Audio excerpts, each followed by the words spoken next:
Then the Lord spoke to Moses and Aaron, saying, This is the statute of the law which the Lord has commanded, saying, Speak to the sons of Israel, that they bring you an unblemished red heifer, in which there is no defect, and on which a yoke has never been mounted. And you shall give it to Eleazar the priest, and it shall be brought outside the camp and be slaughtered in his presence.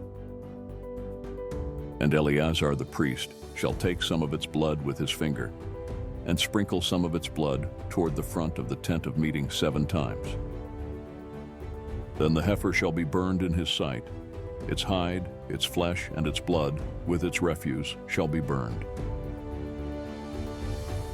And the priest shall take cedar wood, hyssop, and scarlet material, and throw it into the midst of the burning heifer.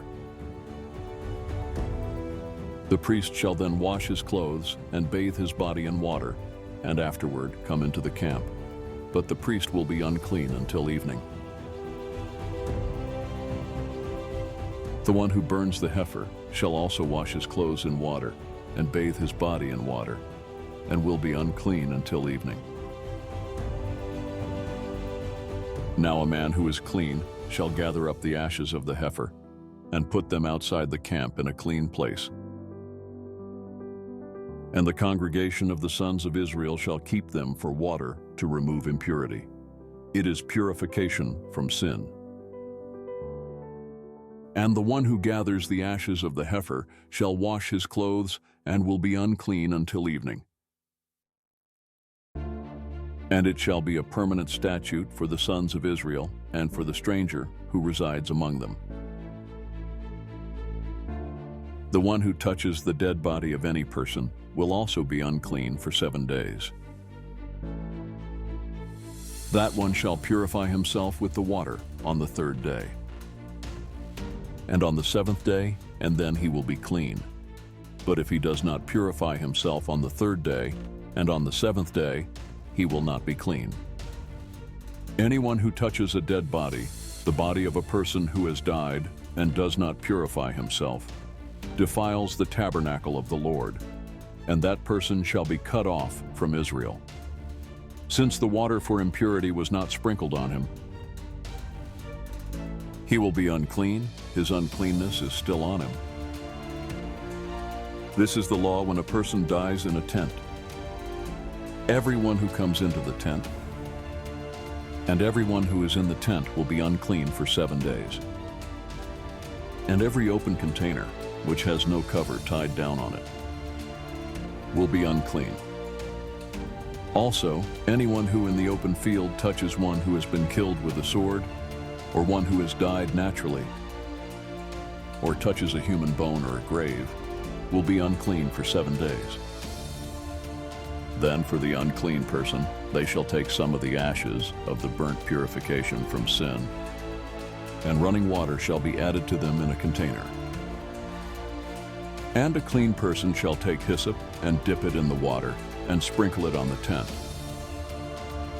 on all the furnishings, on the persons who were there, and on the one who touched the bone, or the one who was killed, or the one who died naturally, or the grave.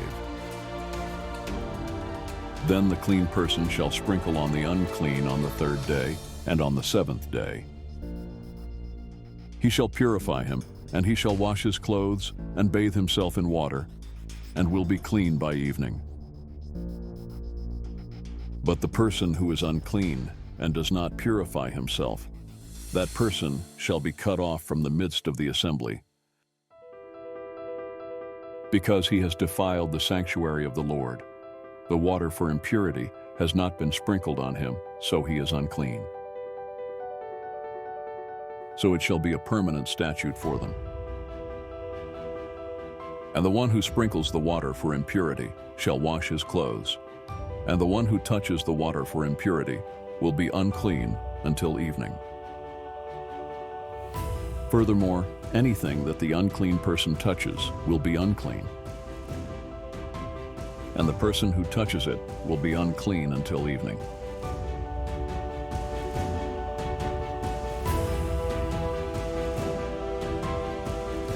Then the sons of Israel the whole congregation, came to the wilderness of Zin in the first month. And the people stayed at Kadesh. Now Miriam died there and was buried there. There was no water for the congregation, and they assembled against Moses and Aaron. Then the people argued with Moses and spoke, saying, "If only we had perished when our brothers perished before the Lord. Why then have you brought the Lord's assembly into this wilderness for us and our livestock to die here? Why did you make us come up from Egypt to bring us into this wretched place? It is not a place of grain or figs or vines or pomegranates, nor is there water to drink." Then Moses and Aaron came in from the presence of the assembly to the entrance of the tent of meeting and fell on their faces. And the glory of the Lord appeared to them. Then the Lord spoke to Moses, saying, Take the staff, and you and your brother Aaron assemble the congregation, and speak to the rock before their eyes, that it shall yield its water. So you shall bring water for them out of the rock, and have the congregation and their livestock drink. So Moses took the staff from before the Lord, just as he had commanded him. And Moses and Aaron summoned the assembly in front of the rock, and he said to them, "Listen now, you rebels. Shall we bring water for you out of this rock?" Then Moses raised his hand and struck the rock twice with his staff, and water came out abundantly, and the congregation and their livestock drank. But the Lord said to Moses and Aaron, Since you did not trust in me to treat me as holy in the sight of the sons of Israel, for that reason you shall not bring this assembly into the land which I have given them. Those were called the waters of Meribah, because the sons of Israel argued with the Lord, and he proved himself holy among them. From Kadesh Moses then sent messengers to the king of Edom to say, This is what your brother Israel has said. You know all the hardship that has overtaken us, that our fathers went down to Egypt, and we stayed in Egypt a long time, and the Egyptians treated us and our fathers badly. But when we cried out to the Lord, he heard our voice and sent an angel, and brought us out from Egypt. Now behold, we are at Kadesh, a town on the edge of your territory. This is what your brother Israel has said.